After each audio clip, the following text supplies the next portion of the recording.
Hai semuanya, selamat datang di channel aku. Hari ini aku mau ngelanjutin storytelling yang kemarin tentang Aisyah radhiyallahu anhu.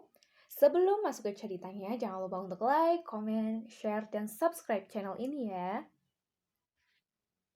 Nah, di part 2 ini kita akan membahas lebih lanjut mengenai bagaimana cara Allah menyelamatkan dan membantu ibunda kita Aisyah radhiyallahu anhu untuk keluar dari masalah ini. Rasulullah sebagai seorang suami sekaligus manusia yang paling bijak, tentu tidak serta-merta gegabah dalam mengambil keputusan.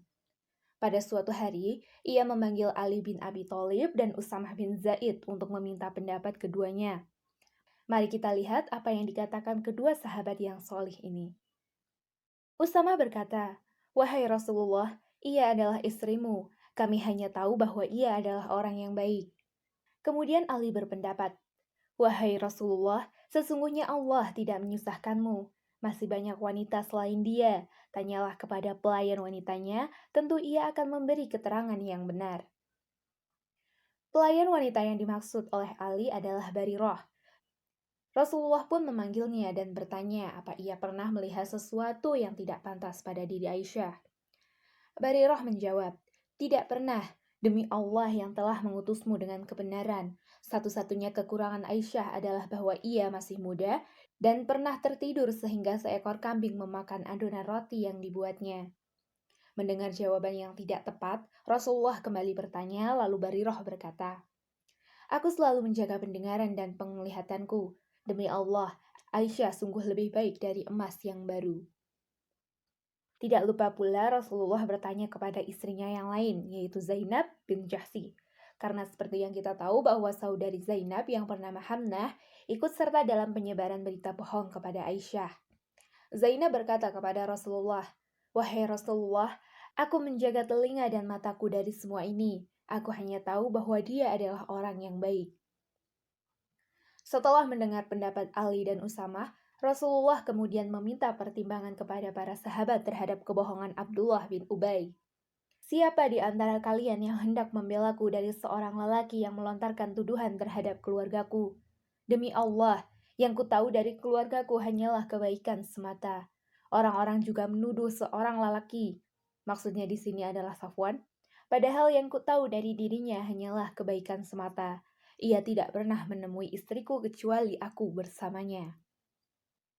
Sa'ad bin Mu'az kemudian berdiri dan berkata, "Wahai Rasulullah, demi Allah, aku yang akan membelamu dari lelaki itu. Jika ia dari kabilah Aus, maka kami yang akan membunuhnya. Jika ia termasuk saudara-saudara kami dari kabilah Hazraj, dan engkau meminta kami untuk membunuhnya, maka kami pun akan membunuhnya." Perkataan Sa'ad bin Mu'az itu langsung dibalas oleh Sa'ad bin Ubadah. "Engkau yang berdusta, demi Allah, engkau tidak akan membunuhnya, engkau tidak akan mampu melakukannya." Kemudian Usaid bin Hudair yang merupakan paman Sa'ad bin Mu'az segera berdiri dan membalas perkataan Sa'ad bin Ubadah. "Engkau yang berdusta, demi Allah, kami akan membunuhnya. Engkau orang yang munafik, hendak membela rekan-rekanmu sesama kaum munafik." Perdebatan di antara mereka semakin memanas. Hal ini tentu saja dapat dipahami karena Sa'ad bin Ubadah yang berasal dari kabilah Hajraj merasa tersinggung dengan perkataan Sa'ad bin Mu'az. Kabilah Hajraj dan Aus sendiri telah lama bermusuhan sebelum datangnya Islam.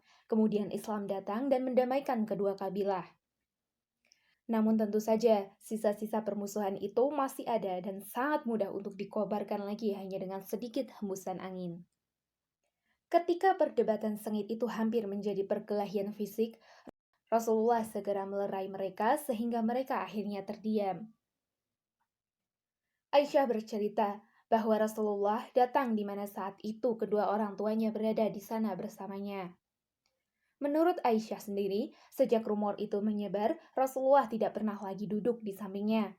Namun pada saat itu, Rasulullah mengucapkan salam dan duduk di sampingnya, seraya berkata, "Wahai Aisyah, aku telah mendengar tuduhan orang-orang kepadamu. Jika engkau bersih dari tuduhan itu, maka Allah akan membersihkan namamu. Tetapi jika engkau merasa telah berbuat dosa, maka mohon ampunlah kepada Allah dan bertaubat. Seorang hamba yang mengakui dosanya lalu bertaubat kepada Allah, maka Allah pasti akan mengampuninya." Aisyah yang menangis seharian tiba-tiba air matanya berhenti menetes mendengar perkataan Rasulullah. Ia kemudian berkata kepada ayahnya, "Jawablah pertanyaan Rasulullah itu, wahai ayahku." Abu Bakar berkata, "Demi Allah, aku tidak tahu harus berkata apa kepada beliau." Aisyah pun melirik ibunya dan berkata, "Jawablah pertanyaan Rasulullah itu, wahai ibuku." Ibunya berkata, "Demi Allah, aku pun tidak tahu harus berkata apa kepada beliau." Aisyah yang saat itu masih muda dan belum terlalu banyak menghafal Al-Quran menjawab, "Demi Allah, aku tahu kalian telah mendengar apa yang dituduhkan orang-orang kepadaku. Aku pun tahu tuduhan itu berpengaruh pada diri kalian sehingga kalian pun mempercayainya. Jika aku katakan kepada kalian bahwa aku tidak melakukan apa yang mereka tuduhkan itu, dan Allah Maha tahu bahwa aku bersih dari segala tuduhan tersebut, kalian pasti tidak akan mempercayaiku. Dan jika ku akui bahwa aku melakukannya, dan Allah Maha tahu bahwa aku sama sekali tidak melakukannya, kalian pasti akan percaya akan hal itu. Maka, demi Allah, tidak ada yang bisa kuucapkan selain apa yang diucapkan oleh ayah Yusuf. Maka hanya bersabar itulah yang terbaik bagiku. Dan kepada Allah saja aku memohon pertolongannya terhadap apa yang kamu ceritakan. Quran Surah Yusuf ayat 18. Belum sempat Rasulullah bergeser dari tempat duduknya, tiba-tiba beliau menerima sebuah wahyu. Seperti sebagaimana biasa terjadi saat sebuah wahyu diturunkan, wajah Rasulullah berubah. Bulir-bulir keringat bercucuran deras seperti butiran-butiran mutiara, padahal saat itu sedang musim dingin. Setelah proses turunnya wahyu selesai, beliau kembali tenang dan tersenyum.